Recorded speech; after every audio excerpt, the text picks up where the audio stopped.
Karen Wynn's sneer could curdle milk from a mile away. The kind of woman who'd yell at a barista for a single air bubble in her latte foam.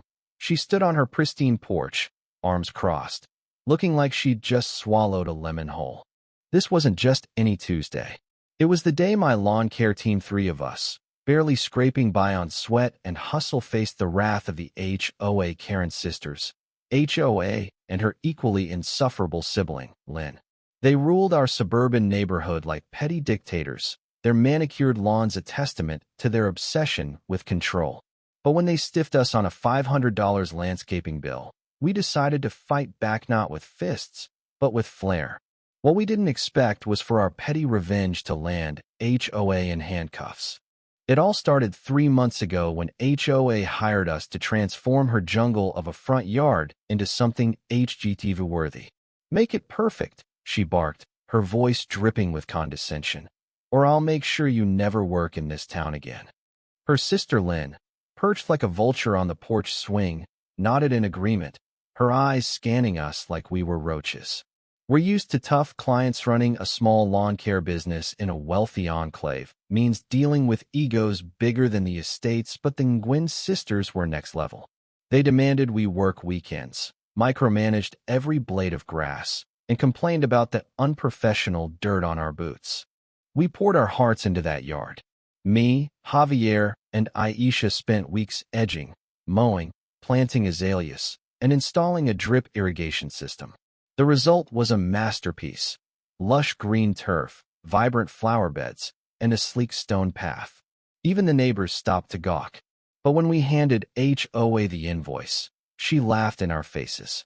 "This? For that?" she scoffed, gesturing at the flawless lawn. "I'm not paying a dime until you fix the vibe."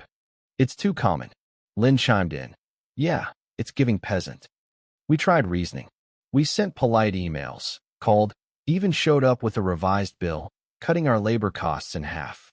Nothing worked. HOA blocked our number, and Lynn spread rumors we were scammers at the HOA meeting. Our reputation tanked, and jobs dried up. Aisha, who's supporting her sick mom, was on the verge of quitting. Javier, our optimist, kept saying, "They'll pay eventually." But I'd had enough. One muggy July evening, after another client canceled because of Lynn's gossip, I hatched a plan. "Let's give their lawn a makeover," I said, grinning. Javier raised an eyebrow. "Like what?" "Pink flamingos." Aisha, usually the voice of reason, smirked. "Worse. Let's make it unforgettable." We weren't vandals. Our plan was petty, not illegal. HOA and Lynn were obsessed with their HOA's strict aesthetic rules. No weeds, no clutter, no eyesores. So, we decided to turn their yard into a chaotic tribute to bad taste, all while technically following the rules. At 2 a.m., under cover of darkness, we crept onto their property with our tools and a truckload of supplies we'd scraped together from odd jobs. First, we mowed their lawn into a patchwork of mismatched pattern zigzags, spirals, and a giant smiley face right in the center. Then, we planted neon plastic flowers in garish pinks and yellows, the kind you'd find at a dollar store. We added garden gnomes, dozens of them, posed in ridiculous scenes, one holding a tiny disco ball, another riding a fake flamingo. For the piece de resistance, we sprinkled biodegradable glitter across the grass, making it sparkle like a cheap Vegas sign. It was hideous, glorious, and 100% HOA compliant technically. By dawn, we were gone, but the neighborhood was buzzing. Phones lit up with photos of the Nguyen sisters' lawn, now the talk of the town. Neighbors posted on the community app, torn between horror and hilarity. "Who did this?" one wrote. "It's a crime against taste," another added. We stayed quiet, watching the chaos unfold from Javier's beat-up couch, passing around a bag of chips and laughing until our sides hurt. But HOA didn't find it funny. She stormed out at 7 a.m., shrieking loud enough to wake the dead.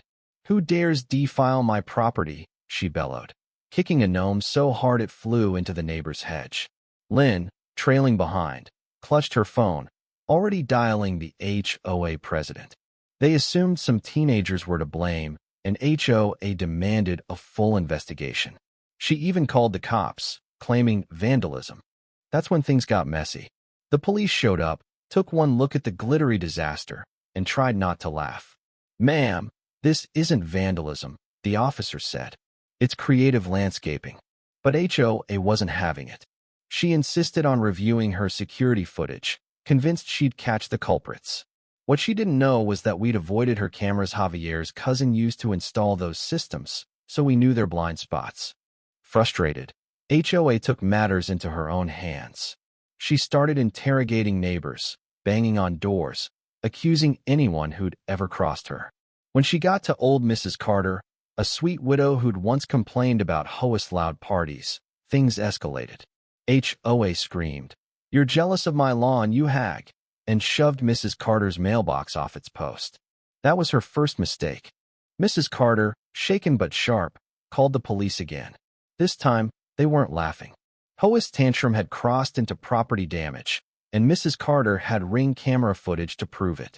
But HOA doubled down, claiming Mrs. Carter provoked her by slandering her lawn. Lynn backed her up, spinning a wild story about a neighborhood conspiracy against them. Meanwhile, our little stunt had unintended consequences. The HOA, embarrassed by the attention, audited the sisters' property records.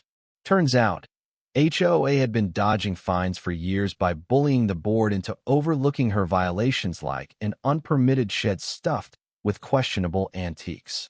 When the shed was searched, police found stolen goods from a local antique shop, linked to a burglary HOA had conveniently forgotten to report. The final blow came at the HOA meeting, where the sisters showed up to demand our company's banishment. Instead, they faced a room full of fed-up neighbors. Mrs. Carter presented her footage, and others shared stories of HOA's bullying, finding a single mom for a cracked driveway, reporting a kid's lemonade stand for unlicensed commerce. The crowd turned on them, and when police arrived with a warrant for HOA's arrest, the room erupted in gasps. HOA's face crumpled as the cuffs clicked on. Lynn wailed, "This is a setup," but no one listened. The sisters' reign of terror was over. As HOA was led to the squad car, she tripped over a gnome, sending it crashing into the glittery grass. The irony wasn't lost on us. We never got our $500, but watching HOA's empire crumble was payment enough. Aisha's mom got her meds, thanks to a new client who loved our creative work. Javier started planning our next big job. And me? I learned that sometimes the best revenge is a lawn so ugly it sparks a reckoning. Our little act of defiance showed the neighborhood that bullies like HOA don't always win. It wasn't just about grass, it was about standing up to people who think they're untouchable. And yeah, maybe we went a bit far with the glitter, but I'd do it again in a heartbeat. The end.